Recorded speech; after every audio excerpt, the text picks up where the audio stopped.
I always dodge it when I see it. Good afternoon. Looks like everybody is in a good mood after spring break. So we won't talk about the exam until next Thursday. Okay. Um, so we're moving on to module 3. This topic involves solving systems of linear equations. Just to give some motivation why we need to do this, can you give me examples where you encounter such systems of linear equations in your engineering coursework? Circuits. Can you give a little more detail? When you're doing PCL loop equations, you have to cancel your own. You're going to get one equation per loop. So depending on how many independent loops there are, you're going to get as many equations you can solve for. Nice.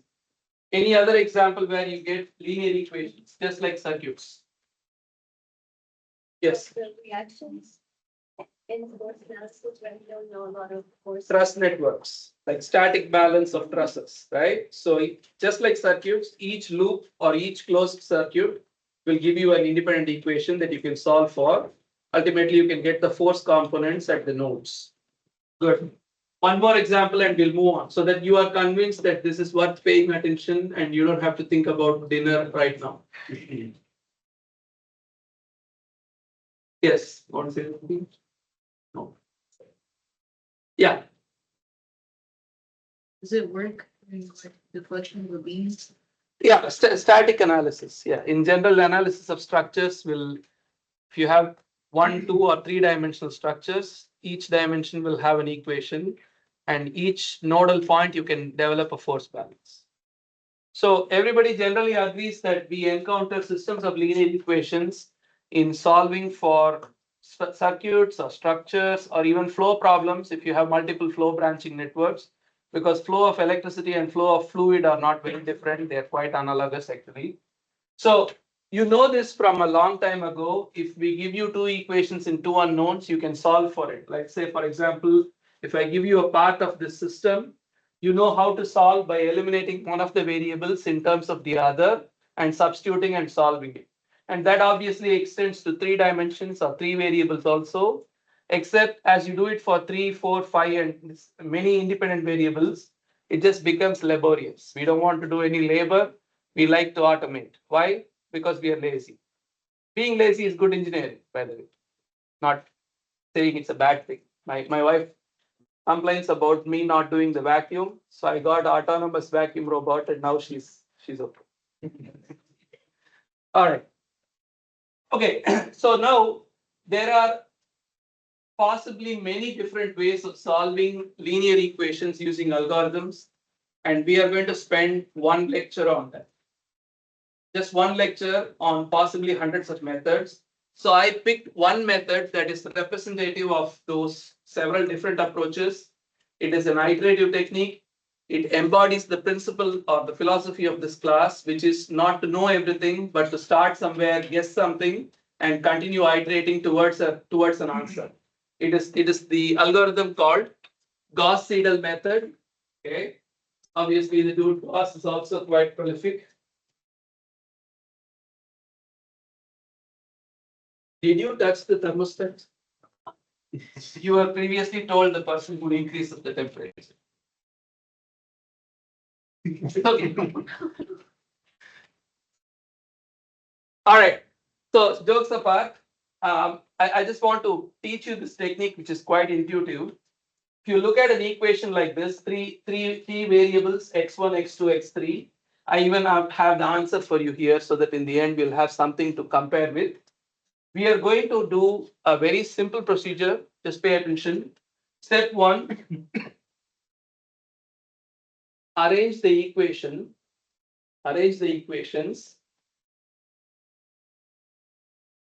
such that the leading coefficient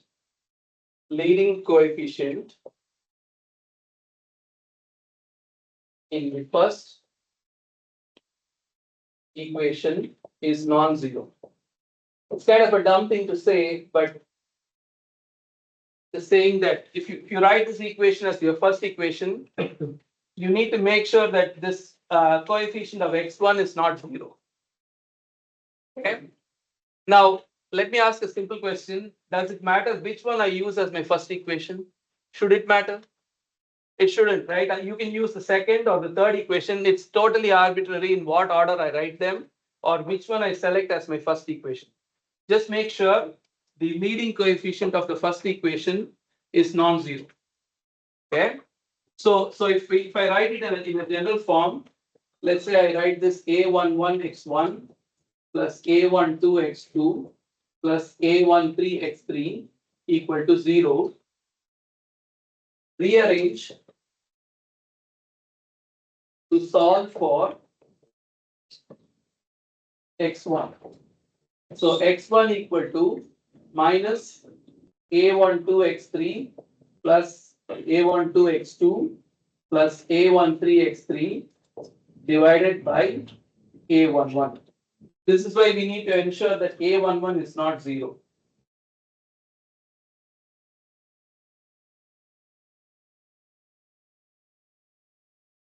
Bradley, something the problem?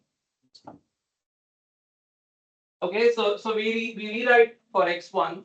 Now we have to start the solution process. So what we do is make guesses for x2 and x3. Just guess anything. It can be 0 and 0. It can be your favorite number, your birth date, whatever it is.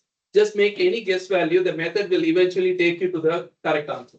Okay. So let's start with, let's go for x2 equal to 0 and x3 equal to 0 because computationally that's the most simplest. Okay. I left out something here. Sorry. I have to write b1. So this is x1 equal to b1 minus the remaining thing. b1 minus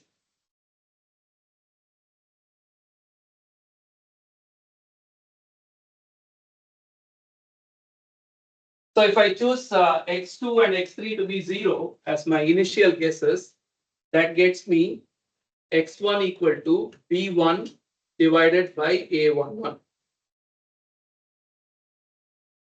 So let's apply it for this problem here.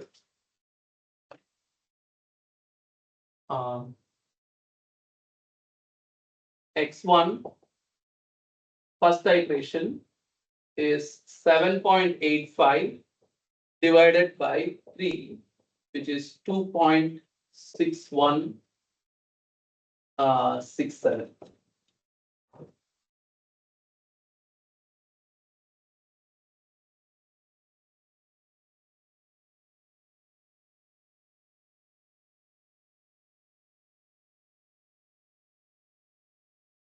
Okay, simple enough so far.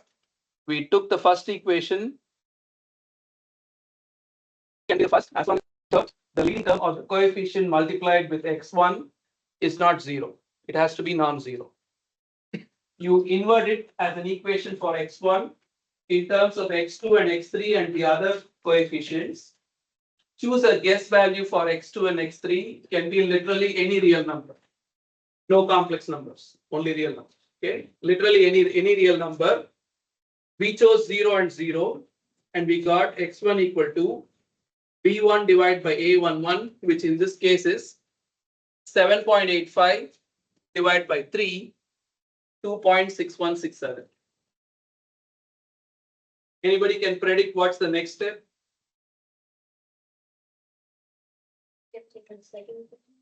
Do the same thing for the second equation, but now you have two equations that you can call as the second. Pick any one as long as this coefficient is not 0. So step 2, so I should say step 2 should have been get x1 with or get x1 equal to b1 minus A12x2 plus A13x3 divided by A11, and step 3 would be choose one of the remaining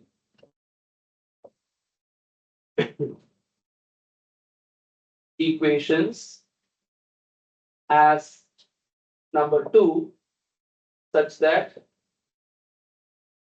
A22 is not 0.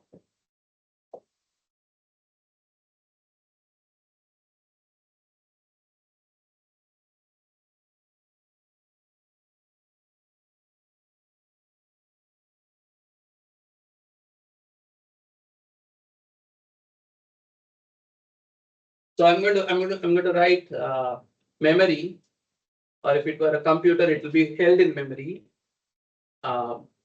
Iteration 1, x1, sorry, iteration number x1, x2, x3. At the end of iteration 1, x1 was 2.6167, x2 was initially 0, 0. Okay. Of course, I don't need the initial value, right? Guess 0, 0. First iteration 2.6167. We need to get x2. Okay. So what you do is rewrite second equation to get x2. So that would be A12 A21x1 plus A22x2 plus A23x3 equal to B3, or x2 equals B3 minus A21x1 plus A23x3 divided by A22.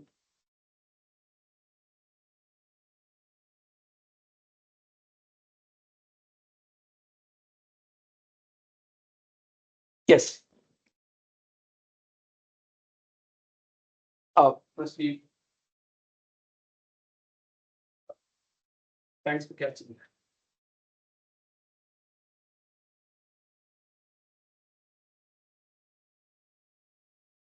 So once you have set up the second equation for x2, here's a simple rule that you follow in Gauss Seidel.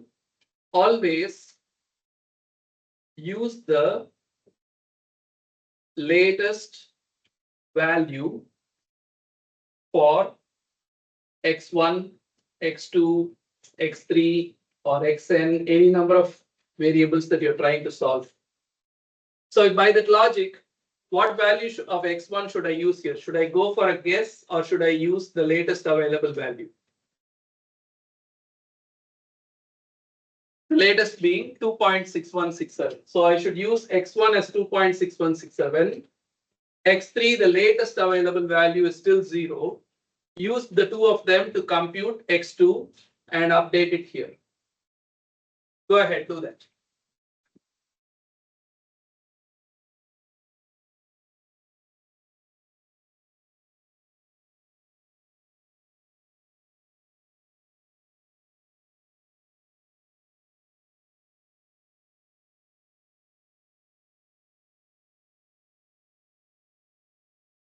So x2 would be, x2 at the end of first iteration would be B3. B3 is minus 19.3 minus, what is A21? A21 is this number, 0.1 multiplied by 2.6167 plus A23 is this number, minus 0.3 times 0. The whole thing divided by 7.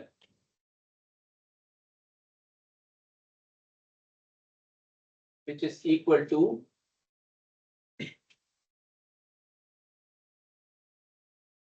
minus 19.3 minus 0.2617 divided by 7. minus 19.5617 divided by 7. That is minus 2. That have 55, 2.7, 66, 3, 31, 4, 4, 37, 5. Are you getting this? Will it be P2 on the bottom? Yeah, I keep doing this, sorry.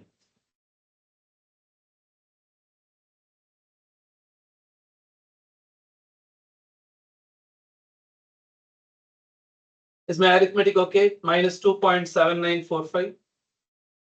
Yeah, thank you. So, so I would fill that up here, minus 2.7945. That's, we are going through iteration 1. We got a value for x1, we got a value for x2.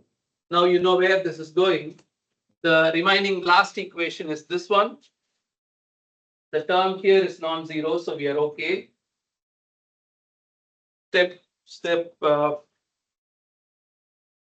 is to compute x2.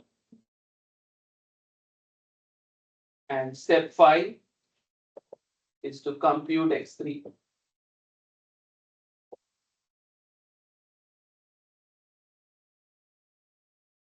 So x3 at the end of first iteration would be, I'll rewrite this, a31x1 plus a32x2 plus a33x3 equal to b3. x3 equals b3 minus a31x1 plus a32x2 divided by a33. So now you want to use the latest available values for x1 and x2, which would be 2.6167 and minus 2.7945. You can forget about the guess value for x2. That's no longer relevant.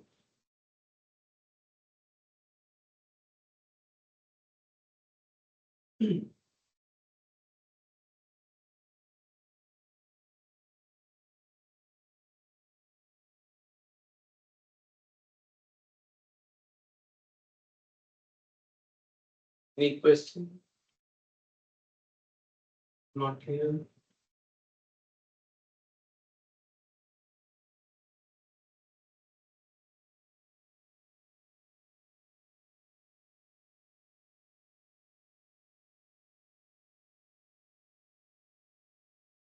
I'll let you do the next iteration by yourself so that we can talk about the stopping criterion and when this method will converge to an answer. So x3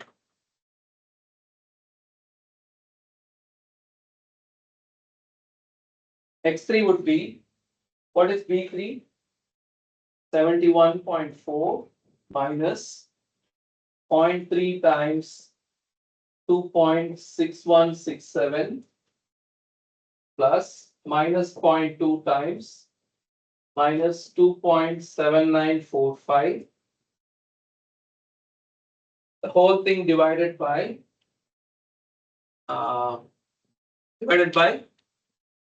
10. Everyone, like you agree with me that I have to divide this by 10? Yeah. Okay. Are we okay? 10. Something not clear? Talking to you with the hat. You're okay?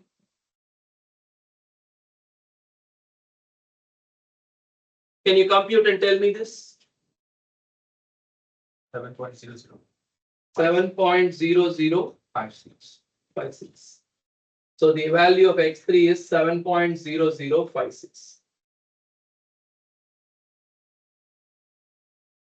On paper, for 3 equations, it's actually a very easy technique.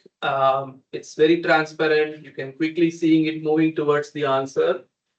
It's also a very good method for automation if you're building a program to solve large number of equations. Why don't you please go ahead and do one more iteration and we'll talk about stopping condition. So start with these values, go in sequence, first solve for x1, then for x2, then for x3. When you solve for x1, use those values for x2 and x3. When you solve for x2, you can use the updated value of x1. When you solve for x3, you can use the updated values of x1 and x2. So in 2 steps, you can forget this iteration. These values will no longer be needed once the next iteration has been calculated. So please do that. So the second exam is towards the end of the term. 5 problems again. 4 units. Like we just did 2 units for the first exam. This is definitely going to be one problem. An easy one, no magic, no tricks. Give you 3 equations, ask you to solve for x1, x2, x3. Done. 20 points, no complications. Yeah.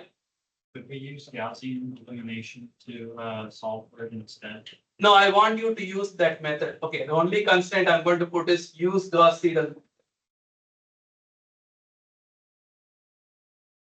You have any particular reason you want to use Gauss? What was the method? Elimination? It's Gaussian elimination. Gaussian elimination is what we usually do by eliminating one of the variables in terms of the others. It's very intuitive, but not built for automation. This is the one that's easiest for automation and writing a program that is self-contained, and you don't have to have a lot of code for it. That's why I insist on this one. Come again? I told you there are hundreds of methods. We can spend like half the semester on this topic. I'm spending 1 lecture, so you can see how much we are prioritizing. I mean, you can have your opinion. What do you mean by a new iteration for this? I mean, we have a new guess because we try again with a new. And do you think this is the answer? Sorry? You don't know? Is that a fair enough response for an exam? I mean, I don't know what we're doing for the next iteration. That's my question. We are going to compute x1, x2, x3 using the same procedure. So once you get to step 5, you repeat until you get to convergence. So this is steps for 1 iteration. You have to repeat this many times until convergence. And we have to talk about what is convergence. That's why I want you to do 1 more iteration.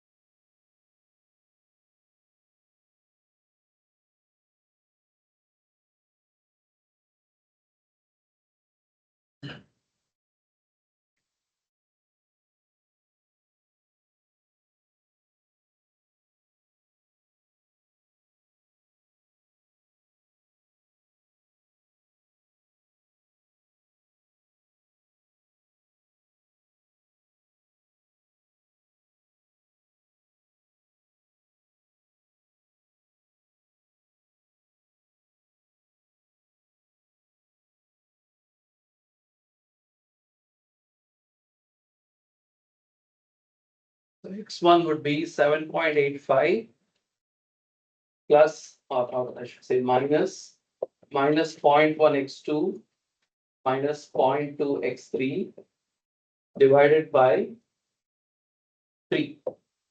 So I would have 7.85 minus 0.1 times, it will use 2.6, sorry, minus 2.7945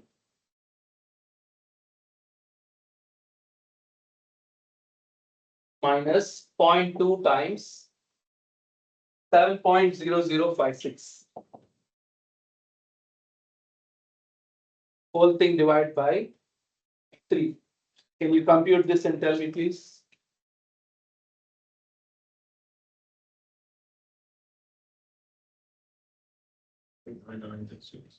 Two point 2.9906. Thank you. Yeah. So when you repeat each iteration, you just forget the x1 of the previous iteration? Yes. So when you start with x1, this value is already irrelevant. You are only going to use these two. And then you use these two to get x1. Once you get x1, let's say you move on to x2. This value of x2 is already irrelevant. You use x3 and x1 to get x2. And then same thing for x3. Recommend yes on 0, 0, it's the easiest, obvious choice because it's easy to compute one step. I would totally do that if I'm a student taking this. It'll save me time.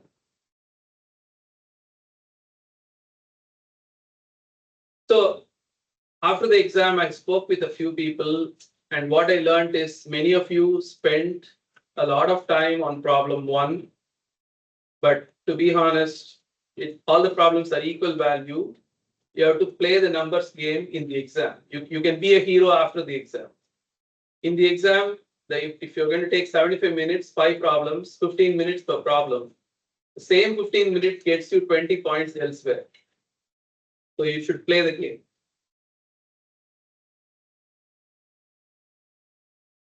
I think that would be my only concern with this. It's not hard math, it's just a lot of math.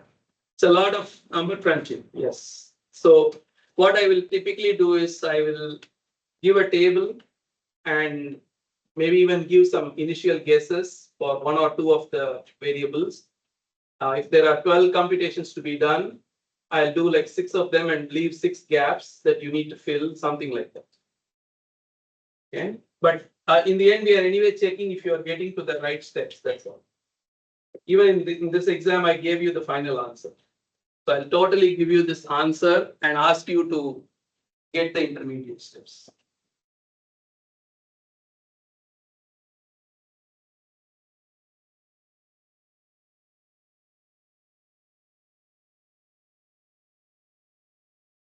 Are we okay?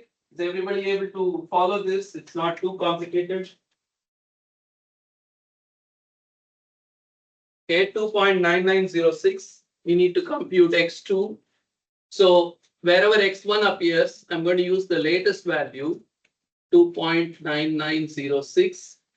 And for x3, I'm going to use 7.0056. Okay. Which gets me, anyone?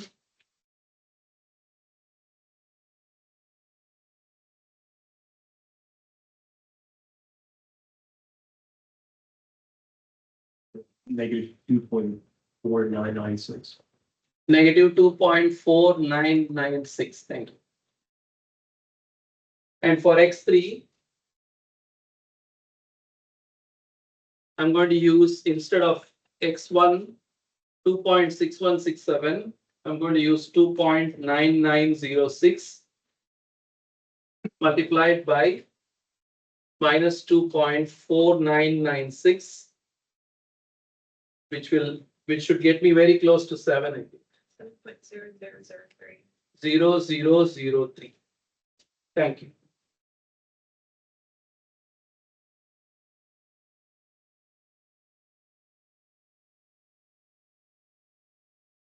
So you see here, we just did 2 iterations, and the answer that I told you at the beginning, we are very, very close to that answer. So it quickly converges. But the point is, when you are trying to build a program or in the exam, how do you check for convergence? Any thoughts? How should we check for convergence? Percent error between which quantities? So should we check for any one of them, all of them? How do we go about this?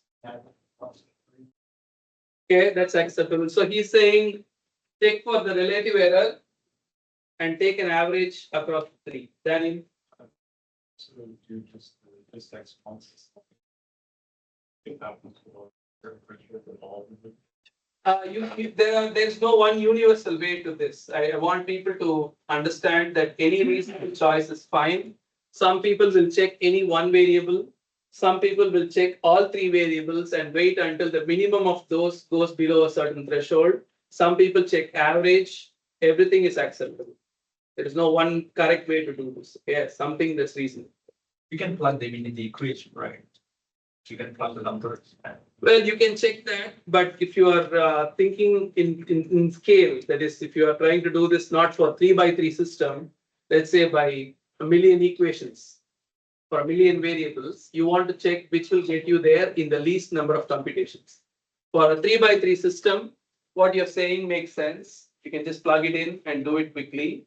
But if you're trying to automate this for a bigger system, you want to see which will get you there with least number of operations. Okay, that's the principle. Yeah, We were trying to figure out the coefficients, the numbers.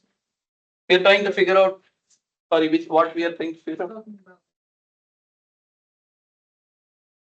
The purpose of the iterations is to solve for x1, x2, and x3, so that between successive iterations, there is not significant change. Like if you do, let's say, 5 iterations, if the difference between the 5th and 6th is negligible or below a certain threshold, you don't have to continue iterating. That's the principle. so the two that you made, the H1, you're always gonna give that to us, right? Well, I don't want to commit to that. How about that? I won't commit to that. I might give. Depends on the rest of the problem. So I can't say for sure I'll always provide the answer and allow you to check against it. And anyway, you shouldn't be checking against this. In a real world situation, this may or may not be available to you. Mostly likely it won't be available. You should look at your table and see, inspect the table and for the x1 values or x2 values and x3 values, see if the change gradually tapers away or not. You shouldn't be counting on me providing answers. I won't be there in the real world. Isn't the answer part of, I don't understand. Like you're dividing by, like the answer, right? No. Why? How would an answer or a solution to a problem part of the problem? That doesn't make sense. What I'm saying is, when we take an equation, we keep the answer to check if we are headed in the right direction during the learning stage, which is now. In the exam, this most likely won't be provided. In real life, definitely won't be available. Yes. So I understand how to get the first of x1, yes, x2, x3 is 0, and that makes that math easy. You go over again how to get the first iterations of x2 and Sure. So you're talking about this row. Yeah, but Right. So when you start with the guess value for x2 and x3, you get this number. Okay. Now, if you take the second equation and you rearrange it to solve for x2, x1 and x3 will appear on the right side. Okay. The simple rule to keep in mind is always use the latest available number for calculation. If you're trying to set up for x2, x3 is your old guess, 0. But x1 has already been updated. So you plug it in, you get x2. When you move to the third equation, you set it up for x3. Your old guesses for x1 and x2 are no longer relevant. You have updated both x1 and x2, plug them in, get x3. That's what this number is. Okay. So you can do more iterations. I don't question your ability on that. Let's we are okay. There is one more method we can quickly see and wrap up this unit. Okay. Are we good? The problem okay? Yes. And the next method you're gonna show, when I use that on the exam, the method, Which one? method you're gonna show. Should I give these commitments? No, I'm saying we are going to see two methods. I thought it will take me the entire duration to go through this one. I have time. I'm going to teach a second method. So there will be one problem on this unit. It could be either one problem, two methods. There's not many choices. Okay.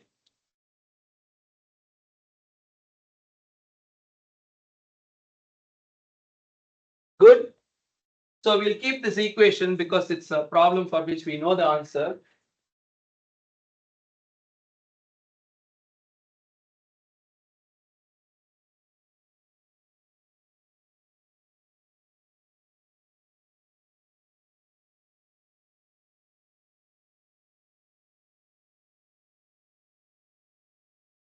So the next method is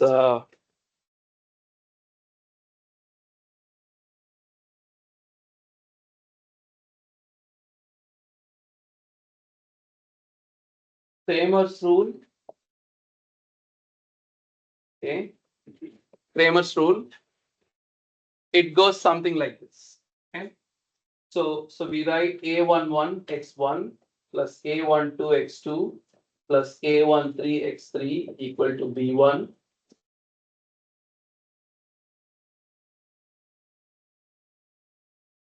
A22 x2 plus a23 x3 equal to b2.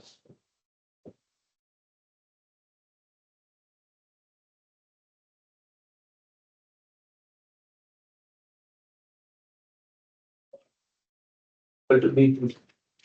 So Kramer's rule, please listen up. It's just, you'll miss it if you don't pay attention for 10 seconds. Really short. Okay. We define what is called as delta as the determinant of A11, 12, 13, 21, 22, 23, 31, 32, 33. Okay. This must be 21.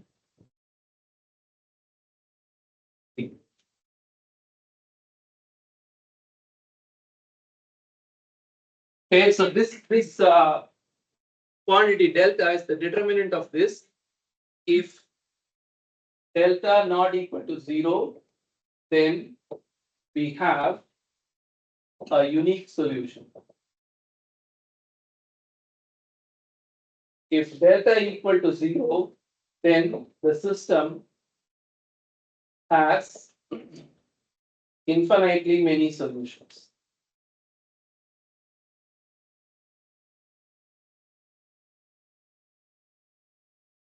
Okay, so first you compute delta. So step 1, compute delta, make sure or check whether it's 0 or not. If it's non-zero, then proceed. Okay. Step 2, delta x1 is, so take this matrix, replace the first column with B1, B2, B3. B1, B2, B3, A12, A13, A22, A23, A32, A33.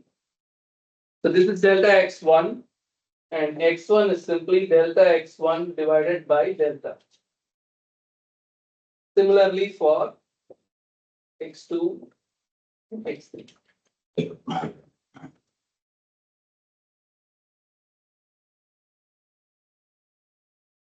You back there, you asked about which method, right? Having thought about it, if I want you guys to learn anything about programming and automation, I would commit to method 1, Gauss-Seidel, because that at least will teach you programming.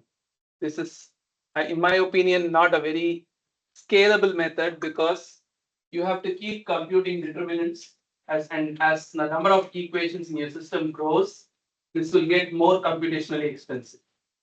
Gauss-Seidel is the better one. So I'll commit to Gauss-Seidel.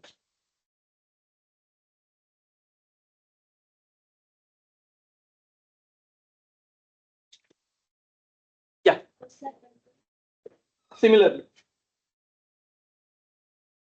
Maybe that's all right. Similarly. Similarly.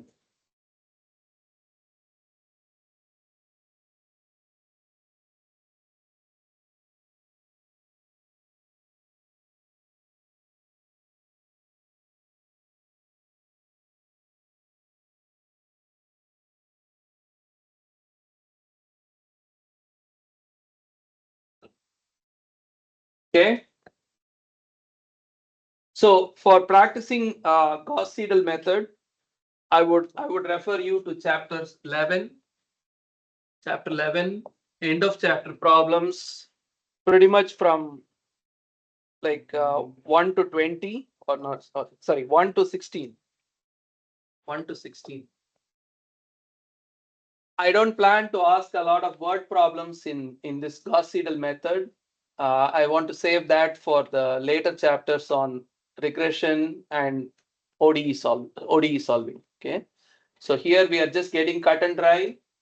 3 equations, 3 unknown, solve using Gauss-Seidel method. So please practice that.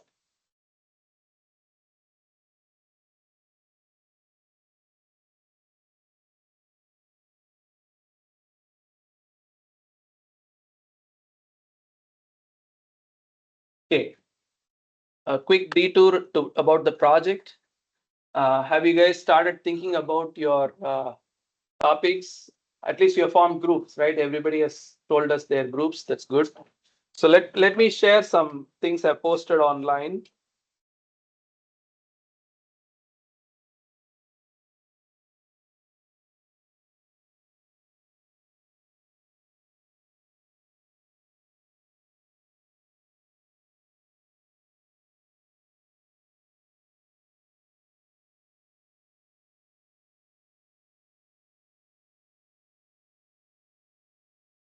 Okay. So I just posted this right before class, so you may not have seen this today, but please take a look when you get home. So the first page is essentially like a project description form, which will be due next Tuesday. So one form per group, so up to 4 group members. You have to essentially provide information, take this Word file, enter as much information as you want, create a PDF and upload it on Canvas. Anyone from the group can do. Not everyone has to do this. Okay, so one submission per group is sufficient. So it doesn't ask for a lot of information at this stage. An overall description that explains in simple words what your project is about, the data collection plan, what type of raw data will be collected. Data will be collected through one of these 3 approaches. It has to be one of these 3.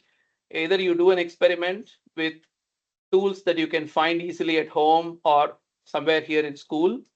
It can be simulations which are set up independently, and you have a code that you built and you use that to generate data. And or it can be surveys that you take. And if you're going to do a survey, please come talk to me. We'll make sure you follow all privacy rules and you do it correctly. We'll discuss that. Only these 3. You cannot find a data repository online and just download data. That doesn't constitute experimentation. We are going for at least one way of designing data collection. It has to be physical data collection, digital data generation, or survey. Okay, can't be anything else, right? So I don't have like very broad answers right now, but what you put in the description will help me understand whether your plan is appropriate or not. And the whole point of collecting this next week is to take a look at the 10 to 12 project descriptions I get and give you early feedback and tell you what is okay and what is not okay. If it's not okay, you get some time to fix it and move with a plan that is appropriate for the course. Okay. So that's it. No extensions. Next Tuesday, we need this because we are already we are nearing the last month of the course. So no more extensions. Okay. Analysis plan. How will the raw data be reduced to extract insights and test hypotheses? What is the hypothesis, or what are the that's a typo. What is the hypothesis, or what are the hypotheses to be tested against the generated data? State in words and state the hypothesis as a mathematical statement. Now in class, we discussed a very simple case of hypothesis testing. You need not be bound by that. You can select a problem, and if you need to learn a few more things, the book has a lot more information. You can learn, come talk to me, I'll help you learn, we can have discussions. Okay, so I'll maybe basically teach you what you need for the project on a one-to-one basis if your project is interesting enough. So I want you to come up with some interesting stuff. Okay, questions so far?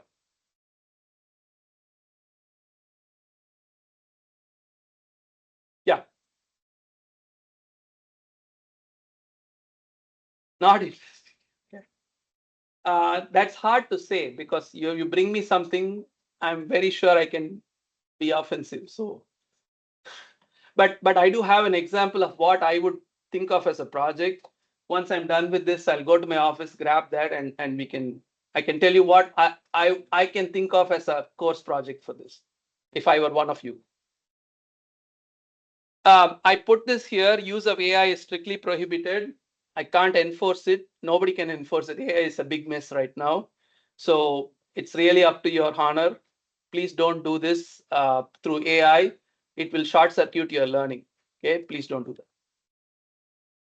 So this document is due next Tuesday. And if you continue scrolling in what I posted, this is the project report that you need to fill out, again, one per group. And this is going to be due by study day. So this is like the project report for the work that you're going to do. Instead of letting you write a free flowing report, I gave you several questions to answer so that it becomes manageable. Okay. So section 1, development of experimentation to answer research questions, or basically the question that you're trying to select. What question is your group attempting to answer through this process? It has to be a very simple gut feeling type answer that tells in one or two sentences what you're trying to do. It's not the place to provide all the details. What are the variables of interest to said experiment? Specify a testable hypothesis. What are the experimental variables that vary, that are beyond your control? And what are those variables that you do control or vary systematically in your experiment? So you have to make that distinction. Okay. Instead of me trying to read out everything, as you think of a project and as you are filling out the description form, take a look at what questions you're going to answer eventually for the report and prepare your problem, keeping in mind what kind of data you need to collect. Okay. Not only that, if you scroll down further, I also have the grading rubric for each of those sections. So for every section, we have a rubric and we will tell you what we think is exceptional, what we think is expected, what we think is average, below average, and so on. So you can read this and prepare your project description to maximize your chance of scoring well. Okay. And everyone in the group will have the same score. So make sure all of you contribute well and equally, because good or bad, you are in this together. Same score for all the group members. Okay. All right. So give me one minute here. Let me go to my office and bring something that I thought I can do as a project for this. Is there a question? Okay. Give me 1 second. Okay, I'll be back.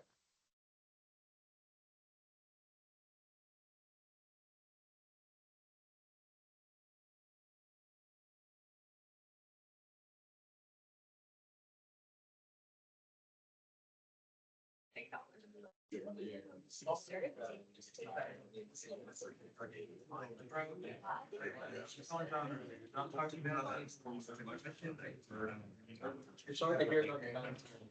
does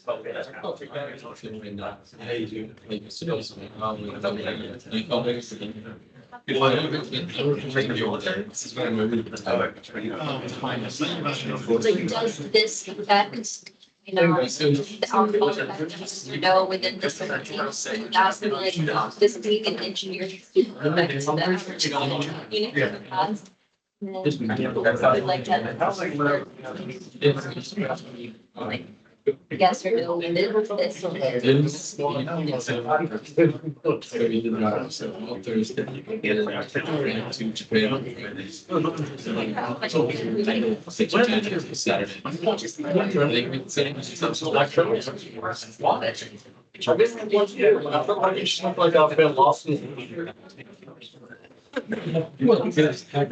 Okay, thank you. Listener, please. So I tried filling out this. I couldn't find a group member. That's sad. But what I'm trying to do here is to measure the flow rate through a feeding bottle nozzle and test the hypothesis that flow rate scales with diameter. So here's a feeding bottle. I have 2 babies. So anyway, sidebar. So I try to fill water up to a known volume, and I will try to invert it and keep a clicker or a timer and watch at what times the volume level, the liquid level reaches different markings to measure data. So my raw data will be basically a feeding bottle will be filled with 240 ml of water and a size 1 or 4 nozzle. The bottle will be inverted vertically to allow the water to exit. The water level will be monitored and the times at which the water level drops by 20 ml increments will be noted. This procedure will be repeated 4 times for each nozzle. So you need to describe what you will literally do to collect data. That's what data collection plan is. It has to describe the mechanics of how you actually plan to collect data. Okay, it could be an experiment or whatever. Analysis plan, the volume level will be plotted on the y-axis against time on the x-axis. For a steady flow, a straight line will be fit to extract the flow rate as the slope of the data. Using the fitting errors, uncertainty in the slope will be calculated. The flow rate will be obtained for nozzles of both sizes. So it involves experiment design. And along the way, you will use other ideas we explore in this course, like curve fitting, uncertainty calculations, outlier analysis, and of course, hypothesis testing. What is the hypothesis to be tested? The hypothesis to be tested is that the flow rate through a nozzle scales with diameter to the first power. Hypothesis is just a glorified guess. I may or may not be right. I may or may not be close. I'm just saying it scales with if I measure the flow rate at 2 diameters, the ratio of the flow rate should be equal to the ratio of diameters. That's my null hypothesis. Now, if I do the experiment, collect the data, and then compute Q1 over Q2 from the experimental data and D1 over D2 from the measurement of the nozzle diameter, I can test whether my hypothesis is correct or not. That's what the project is. It is to start with a testable hypothesis and then prove it or negate it. Okay. D1, D2 will be measured using an optical microscope. Q1, Q2 will be measured using the method prescribed previously to test if the ratio of flow rate scales as the ratio of diameters. If not, from the ratio of flow rates, an alternate hypothesis will be developed. An alternate hypothesis, suppose it's not D1 over D2, suppose it's D1 or D2 to the 4th power. Now I need to do further experiments to test if that hypothesis is correct, because the current data suggests an alternate hypothesis is needed. So then I need more experiments to clarify if whether the new hypothesis holds or holds under what conditions. So it goes on from one experiment or one study to another. Okay. Questions? So since I took this bottle example, nobody is going to come with a bottle and a clicker. That's taken. Sorry.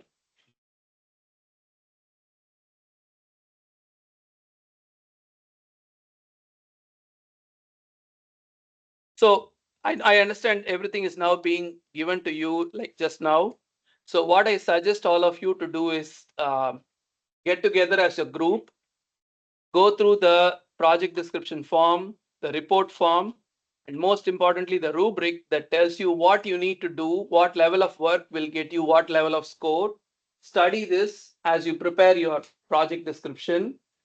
Come back on Thursday. We'll spend another 10 to 15 minutes addressing your questions in class. And on Tuesday, you turn this in.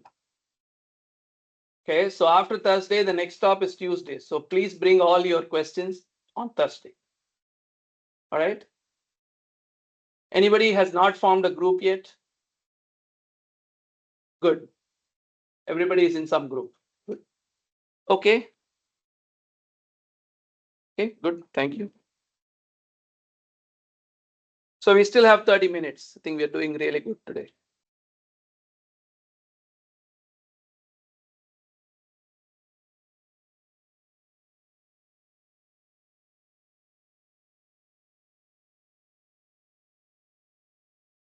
Okay, so I'm going to start the next topic, which is regressions and curve fit. That's okay. So in this AI frenzy, what do you know about AI and how it relates with what we actually deal with in this class? Do you know there is a small connection between what we do in this class and AI? Yes?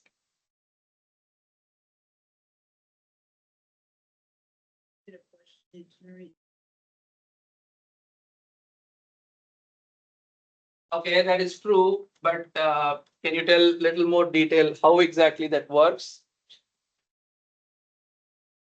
Your impression of it. I'm not asking you to be right about everything. Just say what comes to mind. Like, how do you think AI works?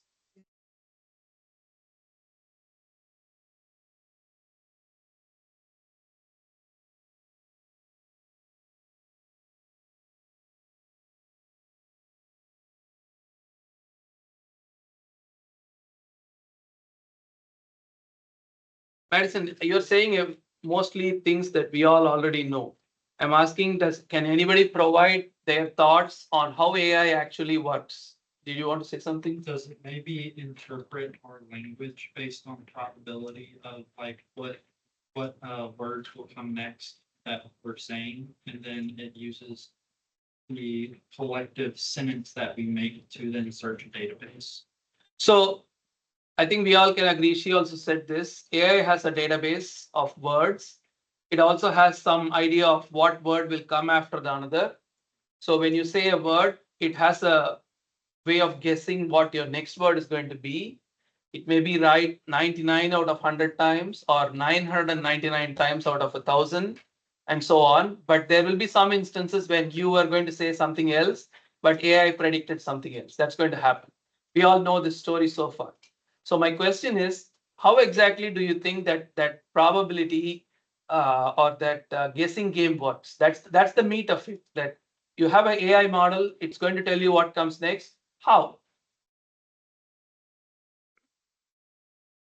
Yeah.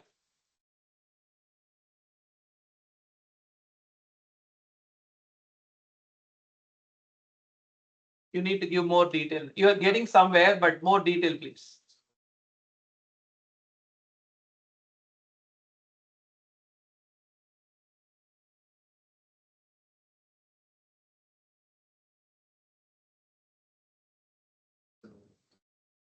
Sequence of words, and then it will.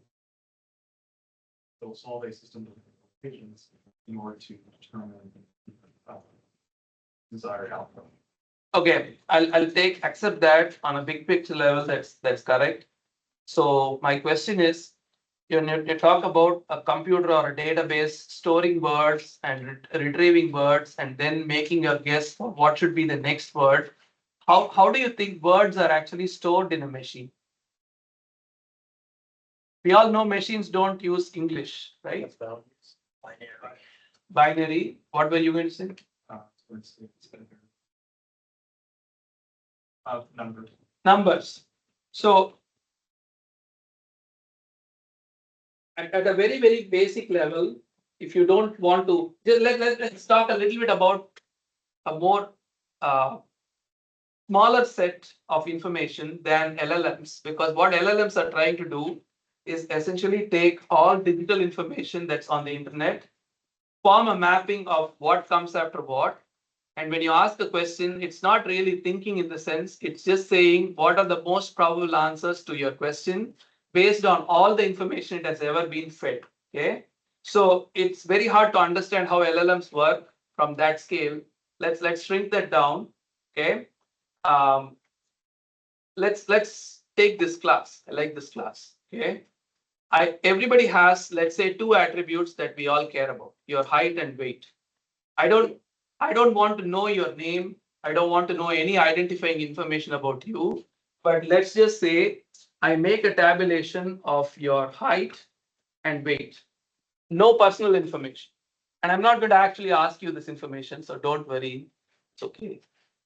I just want to know if I can take height and weight and kind of come up with a formula. If somebody is 5 feet and 7 inches, I want to be able to predict their weight with some decent accuracy. Now, it'll be easier if height and weight correlate in a very known way, that it always is that the taller person is also heavier. If that is always true, then it's easy to correlate, because if I know one, I can kind of tell what's the other. If the data actually falls like this. But truth is, in this class, I'm pretty sure there are some tall people who are heavy and also some short people who are heavy. And the other way, lean tall people or short tall people. So you're going to get a scatter that's going to look somewhere like this. It's going to scatter around the mean that you're going to have all kinds of correlations. But what matters is, suppose you take the height 5 feet 7 inches. Okay, and we'll say 6 people have this height. 6 people have this height. And out of those, 4 of those, let's say they weigh 160 pounds. 4 people weigh 160 pounds. Okay. And one of them weighs, let's say, 145 pounds. And one of them weighs 190 pounds. Okay. So if I just randomly pick somebody in this group and their height happens to be 5'7", I can say 2/3 of the time they are going to be 160 in weight. 1/3 of the time, or sorry, 1/6 of the time, they're going to be 145, and 1/6 they're going to be 190. Okay, so sounds like a probability to me, right? So 2/3 they're going to have 160 pounds plus 1/6 they're going to have 145 pounds plus 1/6 they're going to have 110 pounds.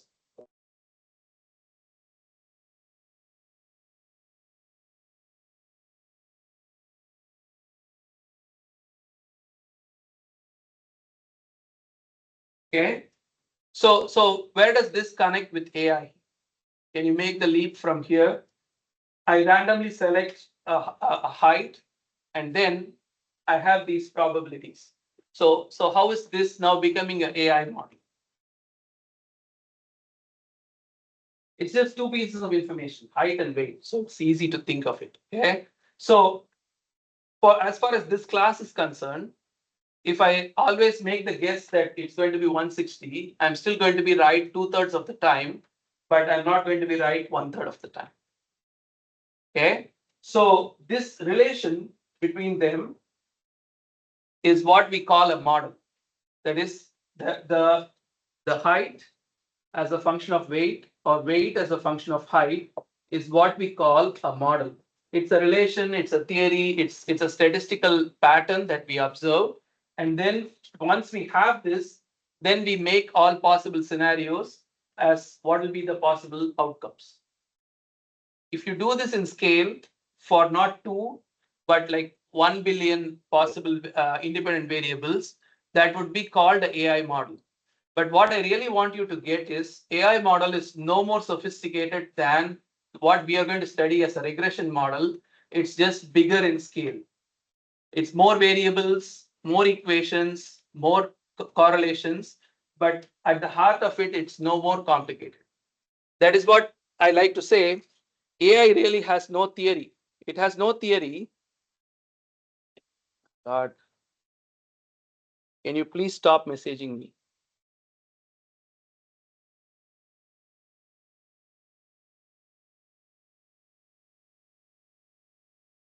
Okay.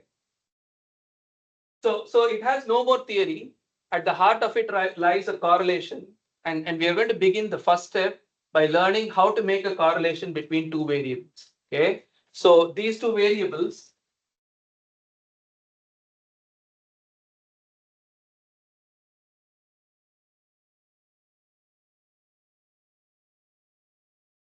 let's say we have X and Y. We have values X1, Y1, X2, Y2, Y3, Xn, Yn. We want to form or fit a mathematical relation between X and Y. This process is called regression analysis.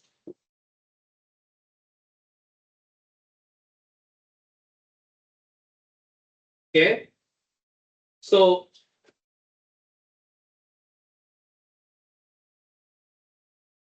you have, let's say, y as a function of x.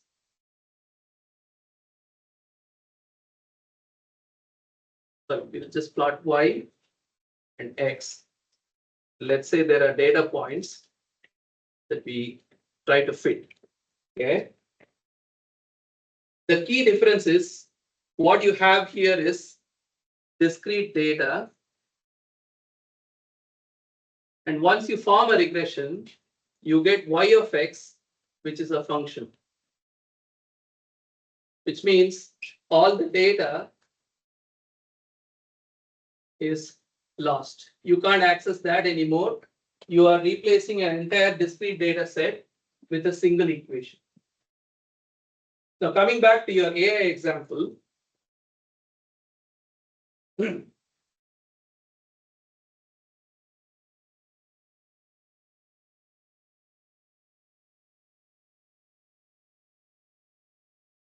Coming back to your AI example, let's say we have y of x, which is like saying height as a function of weight.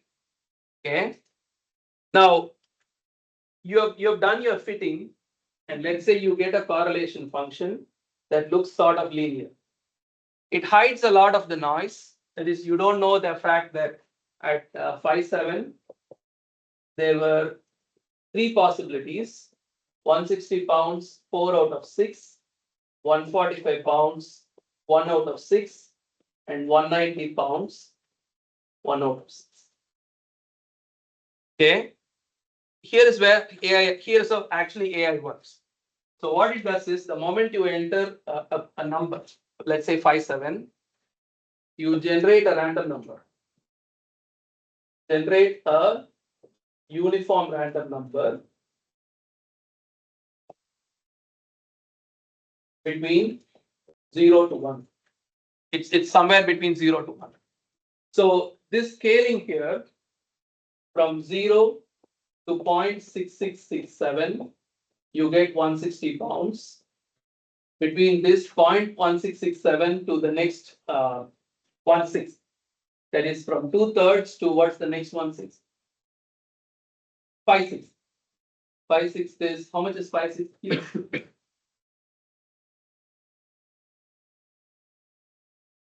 0.8833, and then 1.0. So this is 145 pounds. This is 110 pounds. Let's say. So if you generate a random number between 0 to 1, your AI model will check where on the scale that number falls. If that number happens to be, let's say, 0.53, that's our first number. 0.53 is over here. So it will spit out 160 pounds. So I ask my AI, if an arbitrarily chosen person in this class is 5'7" in height, what is their weight? It will just tell you 160 pounds. It won't tell you all the background details of what are the relative percentages. If you go ahead and ask the same question again, it will generate one more random number, and let's say that number is 0.72. For the person who got 0.72, it will say the answer is 145 pounds. Same question, different answers. If a third person or me, I go back and ask the same question again. Let's say I get 0.93 as my random number, I will get the answer 110 pounds. So now you are left with a situation where you have 3 answers to the same question and you are wondering which is the hallucination. This is AI. How they make it better is they train the model to such large number of data sets that they can bring down the uncertainty in these probabilities and make it really narrow. To give you an answer, they train it on many times, many instances of data. Whenever you see the word game, what could be the next words if you see game?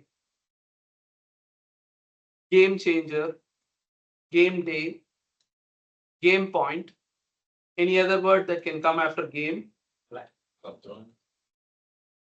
Word, not words. Plan.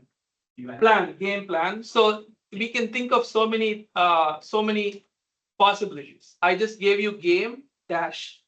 But if I gave you a sentence, I give you multiple constraints of what could be the choice, right?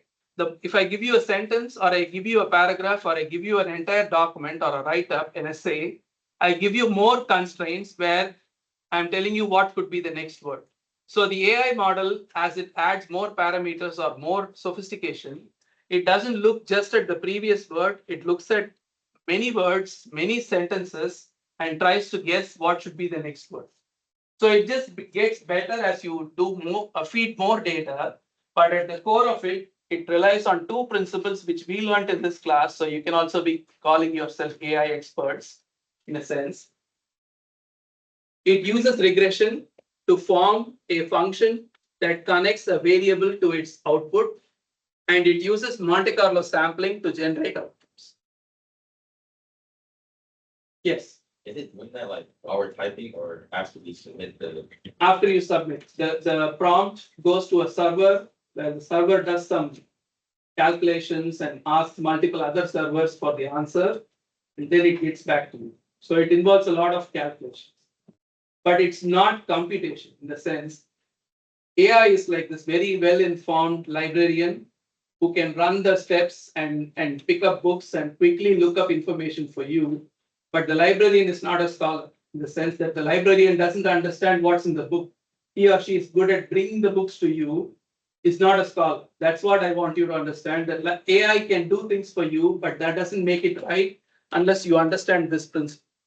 Same question, 3 answers. It's possible. This is what, if your rate is really 160 and you are that 57%, it's the true answer. The other 2 are hallucinations for you. But for somebody else, this could be the correct answer, and these 2 are hallucinations. Okay? Any thoughts? This helping you understand a little bit better, or I'm repeating things you already know. Okay. All right. So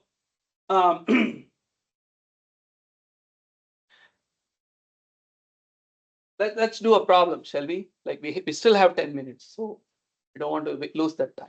Okay.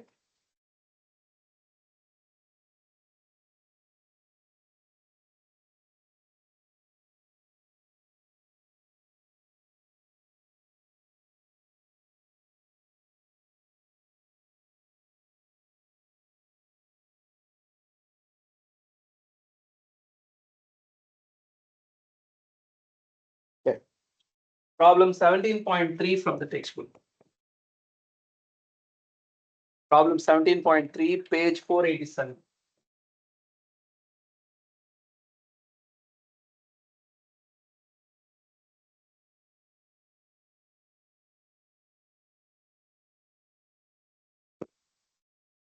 So you have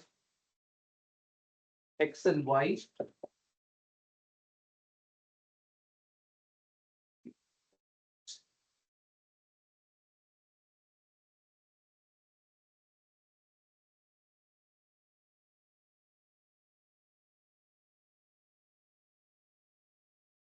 Okay, good enough. I just need these for making my point. So the very first thing we are going to learn is how to fit a straight line to a data set. Now, when do you expect things to be linear? Yeah, that's a very vague question. Sorry. What I mean to ask is, when do you think it's okay to use a linear fit to describe data? Can you give some examples where you've used linear fitting in your laboratory courses? Line of best fit doesn't have to be linear, but can you give me some examples where you have done that before, like in thermal lab or materials lab or any lab? The variables are proportional to each other or something. So you are saying you have a variable that also increases as one increases or decreases. Okay, that is generally true. What you're saying is like if you have y that scales with a1x plus a2x squared plus an xn. We call this polynomial dependence. That is true, like saying it increases or decreases with one or the other. What we are specifically committing to is we are saying y of x equal to a naught plus a1x, where we are saying it's linear, which comes with some specific constraints, like saying the slope has to be constant.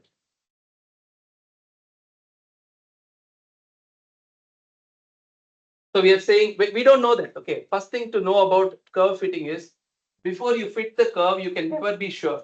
So you start by saying, as a hypothesis, we have of the fit is linear. That's a hypothesis, meaning it could be negated, and you might have to come back and start with a second order curve or a third order curve, but at least we start with that. Okay, so then if y of x equal to a naught plus a1x describes the data, what is the ideal relation between yi and y of xi? That is, if you take a particular value of x, we call this xi. This is yi, the y value at the same value of x as you collected in your data. If this is really a linear fit, what is the relationship between y of xi and yi?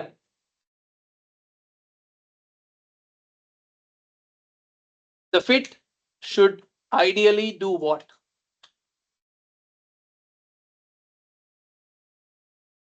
The fit should ideally describe the data. Sorry, describe the data, or in other words, it should ideally follow the data. In the ideal world, yi minus y of xi should be 0, or at least the value of the difference between them should be minimum.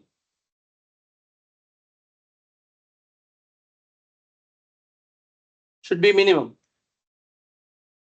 right? That is, if you draw a straight line, and if you have a data point here, the best position for the data point is where? On the line. If it is anywhere offline, it's bad. The farther it is worse, right? So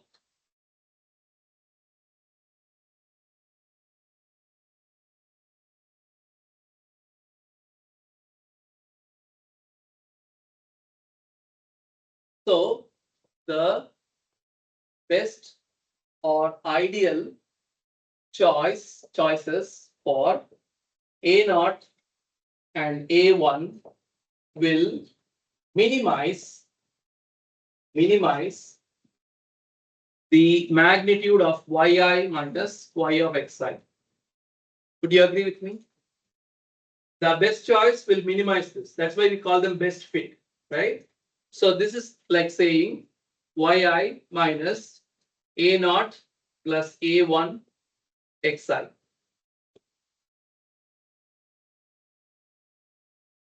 Question? Okay. Okay. You agree with me at this step that the ideal choice will minimize the difference. That if you force every data point to fall on this line, or if you draw the line such that it passes through every data point, that's good. Okay. So which value of xi should you pick? Is there a particularly good value of xi that you should pick? Like, should we go for 4 or 2 or 0 or 6 or 9 or 11?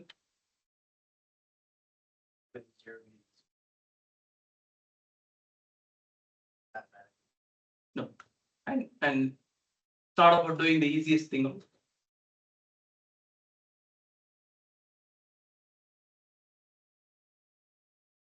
So which value should we pick? Is there a holy cow amongst this? Is there any one value that's better, or kind of the one we should use always? It's random data. I could have written 4 as the first row. So it shouldn't matter, right? It shouldn't matter. So in that case, how will you, which value of the difference will you minimize? Should we do all of them? Should we define a quantity, something like yi minus a naught minus a1 xi squared summation I equal to 1 to n. Shall we call this S? Should we minimize S? It's like saying the choice of A0 and A1 will collectively minimize S. If we collectively minimize S, what are we doing? Can you tell in words? The distance of each point from the line. On average, you are bringing them the closest they can to the line so that their differences all add up but are the smallest they can ever be. That makes sense to everyone? By minimizing this expression S, we are drawing the line through the points in such a way that the difference between the line and the points is as small as it can be. Okay, so how do you minimize S? So minimize S with respect to A0 and A1 because those are our choices. Because those are our fit parameters. How do you minimize them? How do you minimize anything?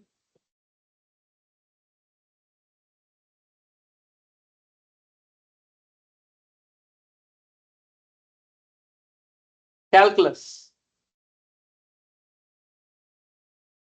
So if I have a function S that depends on A0 and A1, how do I choose the values of A0, A1 to minimize S?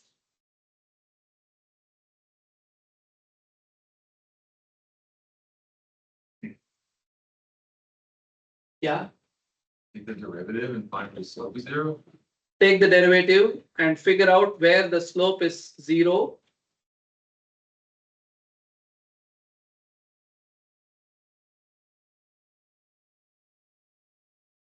So you're getting two equations, one by differentiating with respect to A0 and another by differentiating with respect to A1. And you need to make two choices. So you have two equations from two unknowns. So we can now solve for A0 and A1. That will globally minimize S. Does this step hit you or make sense? If it does, then the rest of it is just mechanics. This is the important step. How do we choose A0 and A1? We write a function S, which is the sum of differences squared. And then we minimize S to get A0 and A1.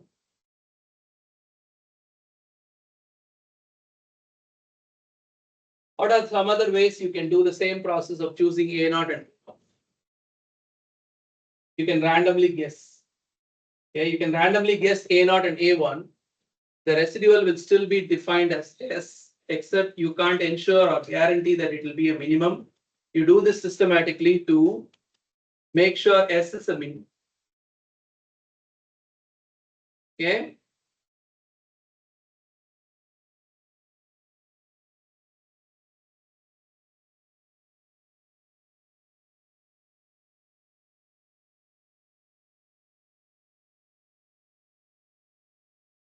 So how do we do that? That is, yeah, question.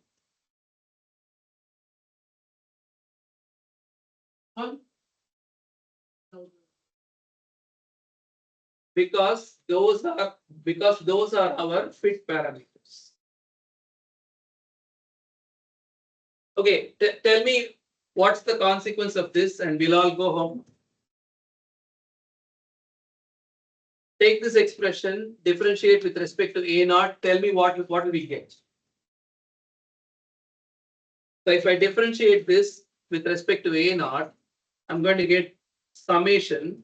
So that's like differentiating with respect to A0, summation yi minus A0 minus A1 xi squared. Is yi a constant or a variable? Those are numbers, those are entries, right? Is xi same thing. A0 is a variable you're solving for, A1 is a variable you're solving for. So this is like writing summation 2 times yi minus A0 minus A1 xi times minus 1 equal to 0. Take a look, tell me if this makes sense, please.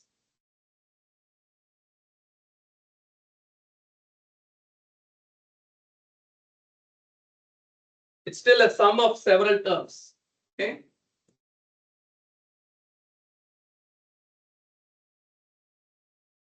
So I have summation I equals 1 to n, 2 times yi minus A0 minus A1 xi equal to 0. I still have minus 1 equal to 0. So I can forget this.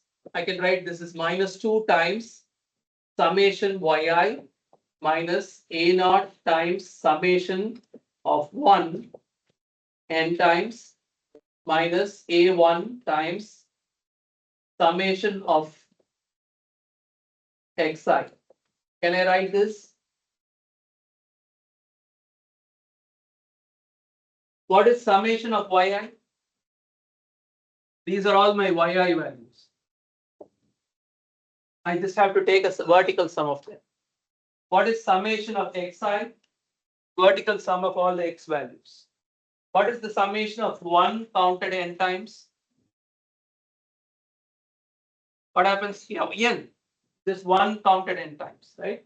So this is like writing A0 n plus A1 summation of xi equal to summation of yi. So this is one of the equations we have to solve to get A0 and A1. So homework, you can do this and then upload it. I'll put it on Canvas. Derive the twin equation for this by using the second condition. Complete the derivation, write it on a sheet of paper, upload it to Canvas. I'll document this on Canvas. I'll document this through an email to them.